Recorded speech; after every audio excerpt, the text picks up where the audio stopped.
show for all your latest UFC news and rumors. It's Brian Coyle. It's Sean Stanley. It's the TFM Live Podcast. And it's now. It is Monday, and fight week just ended, Hidalgo, Texas. And it is Sean Stanley, and I bring in, as always, my co-host, Brian Coyle. How you doing, sir? I'm doing great. It wasn't just the random Viggo Mortensen movie Hidalgo this week. We actually learned that there was a place called Hidalgo, Texas, and there were UFC fights this week. And two awesome knockouts to end that card. Derek Brunson beating Uriah Hall, and Michael Johnson proving us all wrong about Dustin Poirier's rise, defeating the Diamond via knockout. A bad one, too. And he taunted him at the end of it. There was some bad blood between those guys. But that's not the biggest story. It's not even a UFC story, Sean, that's the biggest story around. Chael Sonnen's back in our lives as a fighter. Like, legitimately. He's now signed, announced Thursday night, by Bellator MMA. Former UFC contender Chael Sonnen has unretired and signed an exclusive multi-year, multi-fight contract with the promotion. The news was first reported by the Associated Press. The man known as the American Gangster, who's fought 3 times for a title during his MMA career, losing, of course, to John Jones and Anderson Silva twice. He has come back after being suspended for the past 2 years for 2 positive drug tests prior to his fight against Wanderlei Silva. The ban was lifted. He negotiated his release from the UFC despite entering the USADA drug testing pool back in July when his suspension ended. So now we get Chael Sonnen in Bellator. What is your initial reaction to all this? Again, and this is what Bellator always does. I mean, I love the move. I love the move because, and not only that, but you're going to have an unfiltered, probably, Chael Sonnen, which is going to, whether you want to believe it or not, somehow he talks himself into big fights. Yeah, and people I mean, like that. It's amazing the amount of chances. I mean, Sonnen 29-14-1 over his mixed martial arts career, and it's not like this guy has ever been the most elite of the elite. He was a great fighter during his prime, during the Wild West of PEDs, mind you. And I've got a story about Sonnen that we'll talk about in a little bit regarding performance-enhancing drugs, but he was the first guy to be able to talk his way into these big matchups. He talked his way into the John Jones fight. He talked his way into a second Anderson Silva fight. This guy is by the book. The way anybody wants to promote themselves, just follow the Sonnen blueprint at this point. He was on a conference call with the media after signing with Bellator, and he put over all of the other fights that were happening, like the Czech Congo fight that happened on Friday night. And he's putting forth he's promoting all these other guys in Bellator, and everyone's just there to listen to him talk, but all of a sudden you hear these other names and people will automatically just go to these other names and look up all these names. It's just a brilliant marketing move by Scott Coker. I mean, we don't know if he can fight anymore, but he's not going to be fighting like who's he going to be fighting? Is he going to be fighting Wanderlei Silva? Is he going to be fighting Tito Ortiz? Is he going to be fighting Fedor? The one I found very interesting. It's going to be more of these Royce Gracie, Ken Shamrock type fights. Yeah, but this is the interesting thing. He says he's going to fight in multiple weight divisions. He called it gangster weight. But Rory McDonald apparently is interested in a Chael Sonnen fight, which I find is very interesting because of where those two guys are when we measure them in their MMA careers. Because Rory go back just a little over a year ago, he's fighting for the title and getting his nose busted up, but was this close to becoming champion, and now he could be fighting Chael Sonnen at middleweight. What do you think of all this? Well, I mean, I think it's a great, as you say, it's a great move for Bellator because not only. Look, I mean, they kind of tried it with, who was the guy that just, just moved over to Bellator, and they brought him in. He was doing some announcing duties. You got an analyst, too, in Chael Sonnen there. That's true. You know, I mean, even if this fighting thing, whatever, but at least when you put him on the mics, he's going to sound better than I cannot think of who the guy's name is now. He sounded terrible on the trying to analyze all these fights and everything. It's like, wow, buddy. But, and as you said, I mean, Sonnen can talk a fight up. He's the kind of one of the first that kind of, I mean, there was smack talk, but not like he cut that pro wrestling style of promo to where you started like, okay, and that's where I think some of this started, where it was like, okay, this stuff is sort of, they started seeing, okay, we can sell people to put butts in the seats, you know, and he's one of the first that did that. And, I mean, everyone talks about McGregor being one of the first guys to do this. Sonnen was the originator of it. Yeah. Like, this is the guy who you want as your mouthpiece. And it's interesting because, obviously, his history with performance-enhancing drugs, I mean, the TRT stuff, he came out and said, we don't know if this is true, because they'll never reveal contract details and all this. But Sonnen came out and said that the whole USADA situation had no bearing on his decision because he was tested 4 times and passed when he entered the USADA program. That the release from the UFC was probably just due to the fact that the way the UFC plays hardball with every single fighter nowadays. Mm-hmm. They couldn't come. Well, they pick and choose who they want to play hardball with. Let's be honest. I mean, but they're squeezing a lot more people than they don't. Yeah, I mean, well, I think if they think that you're going to be something, or you know, you're not just in your past. I think if you're in what they consider your past, yeah, then they're going to squeeze you more to be like, hey, look, this is what we're going to give you. If you like it, stay. If you don't, go to Bellator. Basically, is what they're saying. And this is what Sonnen said, because the drug testing, obviously, in Bellator, different than in the UFC. There's no USADA. It's only the commission's drug test wherever you fight. And Sonnen said, quote, if I was to fail a test under my Bellator contract, it would cost me 100% of my purse and $500,000. That is in writing. Now, I understand for you guys it's not as good as a clean test, but boy, that's got to mean something. If you think I didn't read that part before I signed it, I did. I don't know if that was unique to me or that's a boilerplate and everybody's got it. I don't know, but I saw that. So that's before you deal with the commission issues and everything else. But right off the top, full purse, $500,000. That's just to Bellator. That's before we start dealing with commissions. And again, I don't know if that's what they set aside for me, but I'm on the other side of the tracks now, and you wouldn't believe it if you saw it. I've still got the biggest arms in the business. So he puts himself over while saying that he'll lose his purse if he tests positive. Whether that's true is a whole other issue, because Sonnen has said a million things, and you literally have to throw a dart if something's true or not. But putting that out there, and if he does come out and test positive, is a very bad look for him. So he's got the guts to do it.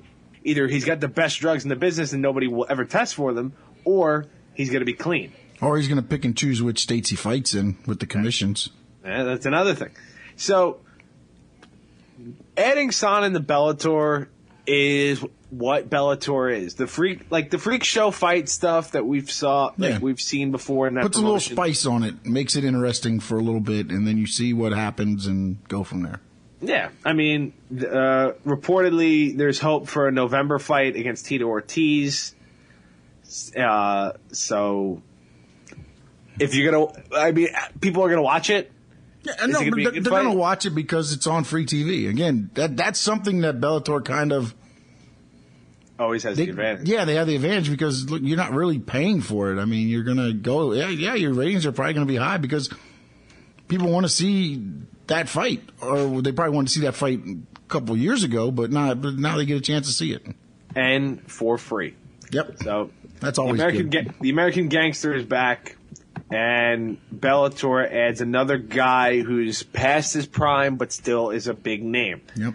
Now, before we get to, we mentioned the Hidalgo card, and it had some crazy moments. Chaz Skelly's flying kick into like a guillotine, Darce choke.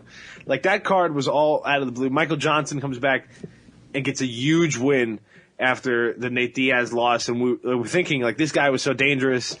and he could be on the verge of losing 3 straight. He beats Poirier, whose chin comes into question once again. Derek Brunson stops Uriah Hall. So I think the potential that we've always talked about Uriah Hall, I think we could kind of close the book on that. Yeah, we need to start maybe moving on from that. Yeah. So the Hidalgo card, fun, the most MMA you could get, kind of, because it was just a weird night overall. How many fights were on that card? I know you probably don't know right off the top of your head, but it seemed like there was a bunch of fights on that card. Yeah, there were too many fights on that card. That's the answer to that question. But this week we have a fight night. Chris Cyborg is fighting against Lena Landsberg. And if you can tell me anything about Lena Landsberg, you'd be the first. So Chris Cyborg obviously fighting at 140. And I think this will be her last cut to 140, because we've seen, like, she can't do that. Like, she shouldn't be doing this. No, she looks bad in the weigh-ins, man. Yeah. So it's amazing though to see her in the weigh-ins and then see her fight. It's like two different people. Completely. So let's make our picks. The top 3 fights here. Oh, now we're going top 3 because you win the top 2, and now you're going top 3 here. I mean, I could go 4. These are all names that we know. These are all like big guys. But we'll do 3. Cyborg versus Landsberg. I'm going to hazard a guess here. You going to take Chris Cyborg in this one? You know what? I so want to go against her just because you know what, man? Do you really think you have that big of a lead where you could just start pissing wins away? Yeah, I'm going to do it. I'm doing it. No, what's her name? Lena Landsberg. Landsberg. I'm taking Landsberg with the upset. I don't know why, because I know nothing about her, except I didn't even know her name until about 2 minutes ago. See, I had already written Cyborg down as your pick, too, so I had to cross it off now. Oh, boy. Renan Barão, Felipe Novaire at featherweight. Barão's debut at featherweight didn't go great. He lost to Jeremy Stevens, but Novaire has not been, honestly, that impressive recently. So, who you got in this one? I'm going to take Barão. I mean, you got it. This is kind of like, look, UFC saying, look, okay, we're going to kind of hand feed you this one, so we can get you back up. Don't mess it up. And everyone's favorite fight between two big dudes, Big Country, Roy Nelson against Antonio Bigfoot Silva. Man, neither of these guys have looked great in their last fights either. I'm going to go Big Country with this one, just because Bigfoot has, to me, not looked good at all. Like, no, he was not. I agree. I mean, but Big Country hasn't looked the greatest either. I mean, he looked. Well, he's taking punishment. He just hasn't been able to get off the ground. Yeah, he's just been there. I mean, he's taking the punishment. It's just like, I mean, that last fight, I almost wanted the ref to stop the fight. It was like against Barnett. I mean, hey. Oh man, who you got? I got to go Big Country just because Silva's looked worse in his fights. Who has been less terrible? Yeah, that's kind of how I'm doing this one. That tells you pretty much all you need to know about this card. If you want, it's on FS1 this weekend, Saturday night. If you want to watch Cyborg, it's always an event. Yeah, no, definitely. I'd recommend tuning in, even if it is a glorified squash. Who knows? You want to see the most massive upset in the history of mixed martial arts? Oh my goodness, that would be right. That would overshadow even the title fights. Yep, that'd be the biggest upset that I could. I don't even know what Lena Landsberg looks like. I don't even know. Does she even look like she could even stand? She's 6-1. She's got a 67% knockout percentage. Okay. And is she allowed to use the brass knuckles under her gloves this fight? No, Ric Flair will not be in her corner, or Arn Anderson just sliding. Slide him in on the hand so she's laying by the cage. She has never fought in the UFC before. She's 34, and good luck. Good luck to her. Oh man, I think I might have messed up, but I'm sticking with my picks. I'm sticking with the picks. Sticking with it. I'm sticking with it. And we talk about that to tell you this. Dana White recently told Brazil's Globo that there's nothing on the horizon in regards to the promotion adding new weight classes for women. Do you know what that means? So it's going to happen soon. Yeah. They're going to crown Cyborg the champ at the FS1. Featherweight and flyweight women's divisions? If she wins. I legitimately think that a flyweight division should be something that the UFC has before a featherweight division. I think Cyborg is just a special attraction at this point, and you can make featherweight fights. Like, nothing's stopping you from doing that if you don't have a division. Yeah, but how many of these that are down wouldn't go up? I mean, maybe not go up because Cyborg would be in the division, but I mean, how many people could cut down? I mean, some people can't cut down to 135, 140, but if you get some of these, bigger women to cut down to 145, maybe, is that such a tough thing? I mean, I don't think so. You'll probably get hand-fed to Cyborg every time, but I mean, I just think the way their depth is on the roster, I think you can get a lot of women that would fight at 125 over 145 at the moment. So I think the flyweight thing would be next. They've experimented with flyweight bouts previously. I know there have been Valerie Letourneau had talked about that cut to 115 being insane, and her last fight was at 125, and it was a much better cut. Now, of course, she lost that fight, and there were stuff regarding the Reebok uniform kits and all that. But this is the sort of thing where I think we'll get a flyweight division soon. I don't know how soon we'll ever get a featherweight division, but Cyborg is just the person at 145. And if we want to have that, if you can, nothing's stopping you from making fights against her at 140 or 145. So I don't see a problem with that. But like you always say, Dana White says something, the opposite is going to happen very soon. Yeah, they'll crown, if she wins this weekend, I guarantee there's a new title and there's a 145 division. Just pull out the belt like a cruiserweight. That's it. The cruiserweights. Just, oh yeah, by the way, it's him now. That's it. She'll raise her hands, and then all of a sudden a belt will just pop out of nowhere. Dana White putting it around her waist. Before we move on here, this is a shortened edition of TFM Live, the official podcast of thefullmountmma.com. We usually full hour every Monday from 12 to 1, around in that time, as we like to call it, Sean. You can find us online. We call it 12-ish. Yeah, 12-ish. But you can find us online, thefullmountmma.com, online on Facebook, facebook.com/thefullmountmma. For the biggest stories, Twitter, we tweet every story out that we have at the Full Mount, at BCoyle11 for me, at SS Sports Talk for Sean. You guys have any questions? Anything you want more coverage on? Like if you're more interested in the Bellator stuff, we can expand our horizons. Now, like Sonnen is a big deal. We're covering that. We'll look at stuff and try to evaluate based on what the people want. Got to give the people what they want. Yeah, we do. We're the people's show. The people's show. And on iTunes, you subscribe to the podcast if you're listening live and you don't have an opportunity to listen to the whole show. Or you can't go, you don't want to listen to it on YouTube and use your data on a train ride or whatever. Head over to iTunes, TFM Live, type it in the search bar, it pops right up, subscribe to our podcast right there. Two more things I wanted to get to. UFC 205 has lost 2 bouts since we've last talked. One has been replaced, one hasn't. Ali Quinta is now going through some serious contract negotiations, or broken off in the contract negotiations. So his fight with Thiago Alves is off the card right now, and I don't think you'd see Iquinta on that card, or maybe in the UFC, after an article that came out on FoxSports.com from Damon Martin detailed his contract issues with the UFC. And it's not something we're going to get into totally on this week's show, but it is something to watch. These mid-level fighters that are exciting to watch are kind of getting they're getting screwed by this Reebok deal. Yeah. And the UFC is playing hardball with it, and you're going to see more fighters. Well, they got no choice but to play hardball with it. That's what they've signed. I mean, UFC's, it's something they created. Yeah, and then the UFC's not going to advantageously make it better for fighters on their own. It's not a smart business move. It'd be a great PR move. Yeah. But it's not a smart business decision. And then also my dream fight, Donald Cowboy Cerrone and Robbie Lawler's off. Yeah. Man, why can't we have nice things? Man. And by nice things, I mean brutal fights in New York. Yeah, nothing. You gotta have, you know what? By the time that card rolls around, there's no telling what this card's going to look like. I mean, well, we do know that Chris Weidman, Yoel Romero is going to be happening on that card. That has been widely reported. We mentioned that it could possibly happen on last week's show. Yeah. Obviously, it comes to fruition. It's the match to make. It's the fight that makes sense. That'll be fun. You have to do something now. It's almost like you're trying to throw the Brock Lesnar match on 200 at the last minute.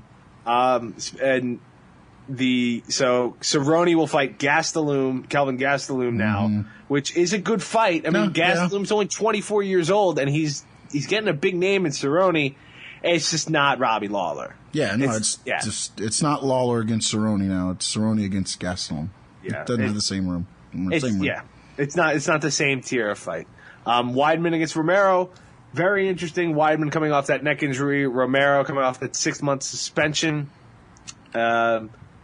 Romero did not look great, but he got the win against Jacare Sosa in his last bout. And Jacare is fighting Luke Rockhold in, I believe, Melbourne, Australia, coming up in November. So those guys will kind of figure their middleweight, the middleweight section out, while Bisping goes to fulfill his revenge against Stan Henderson at UFC 204 in a couple of weeks. And it's still rumored at this point, but we've talked about this for weeks now.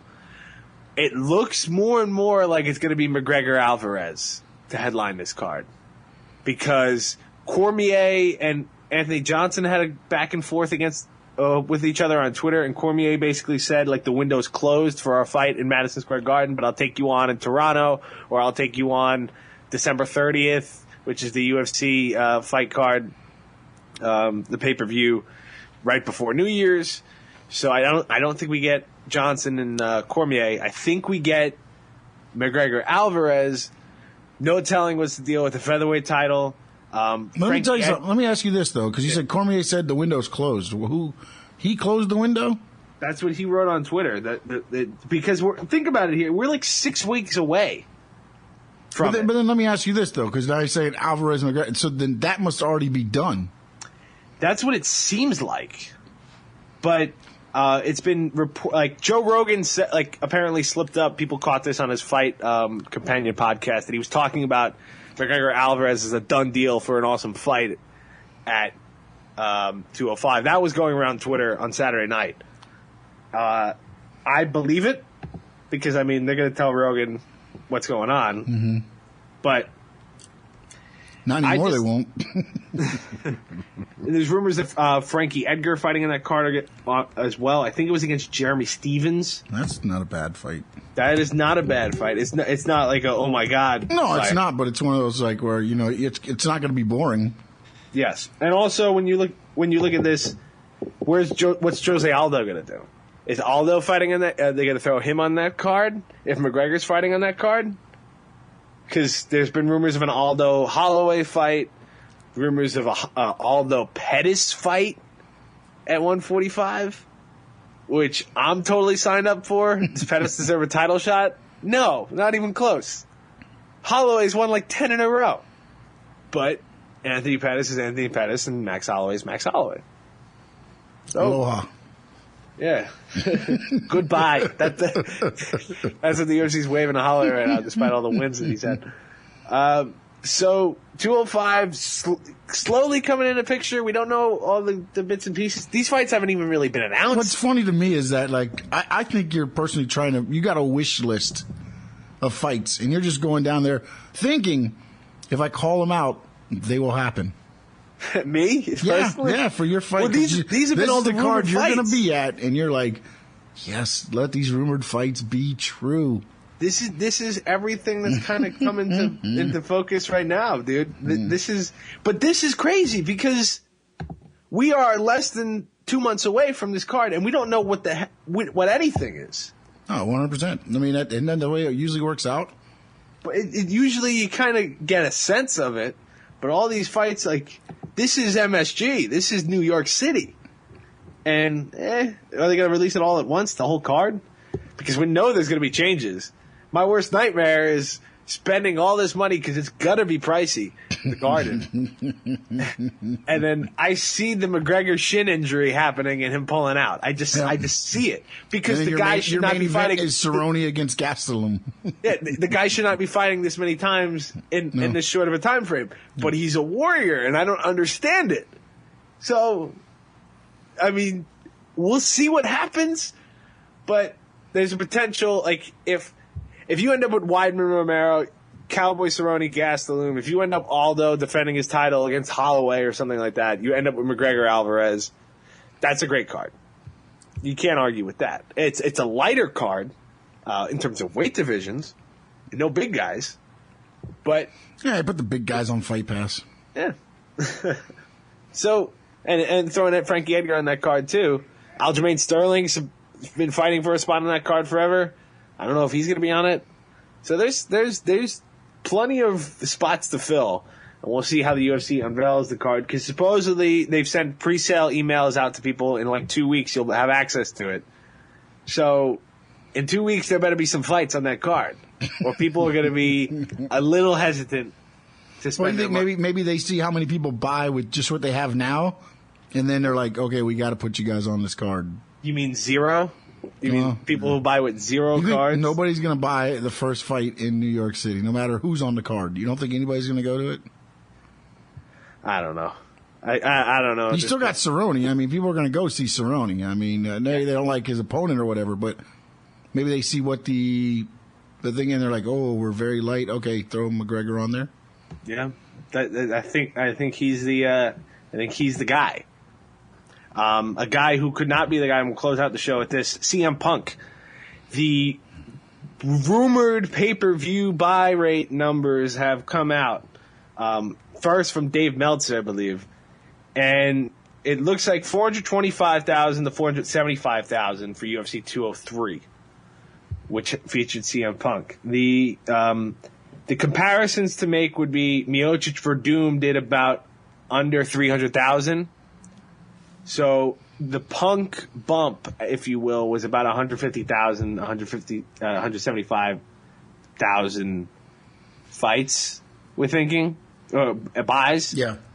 So, which is, according to MMA Fighting, is an added revenue somewhere between $4 million and $6.75 million. So it adds an interesting wrinkle into this Will Punk fight again, because what is that enough? Is that enough of a bump to make it something worth while for the UFC to continue to do this with a guy who can't really fight? The problem is, I mean, you've seen him fight now. Do you think the same number of people are going to watch this part two? I mean, the sequel is always worse than the original. Yeah, typically. Nothing shows me that it's going to be any better unless you put them in there against me. So if they went, they could go the free fight route. But how can you justify? I mean, they can do whatever the hell they want. Nobody buys the pay-per-view then, so it doesn't matter. Yeah.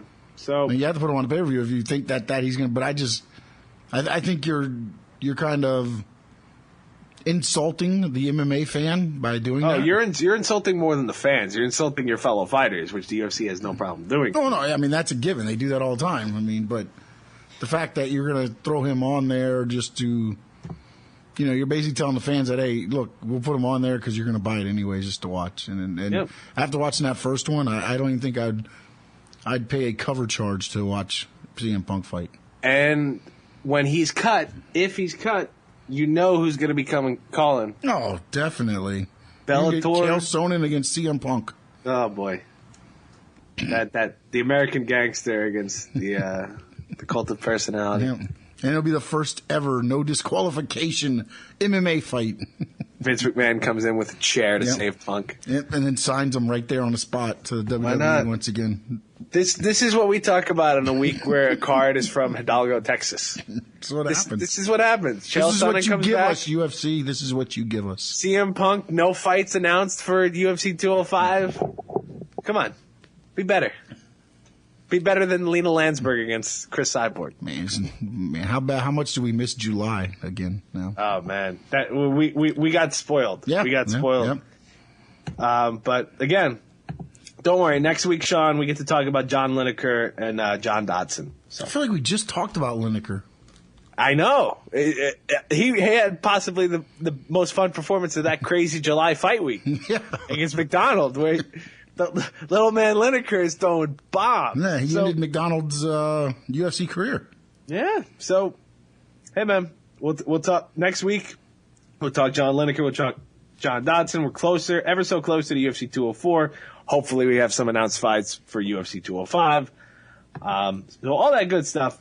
on next week's edition of the TFM Live podcast. Remember, you guys can listen to us live on sportsovertime.com. You can listen on YouTube. Type in the Full Mount MMA into the YouTube search bar. You can find our channel. It's got all the best parts of the podcast, including the full podcast that you can listen to on YouTube.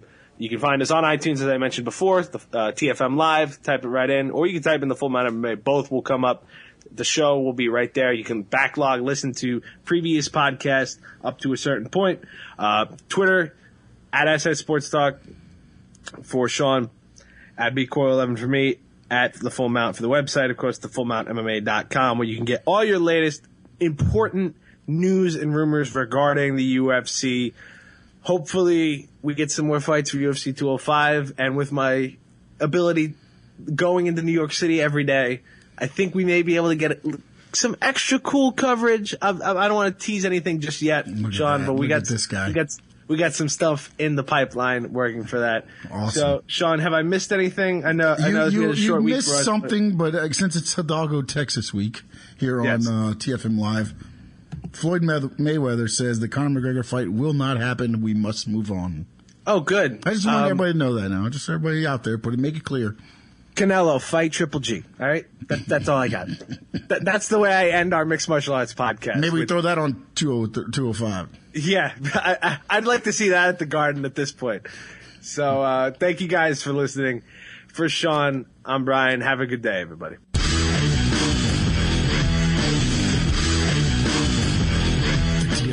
Podcast was brought to you by TheFullMountMMA.com. Check us out on Twitter at The Full Mount.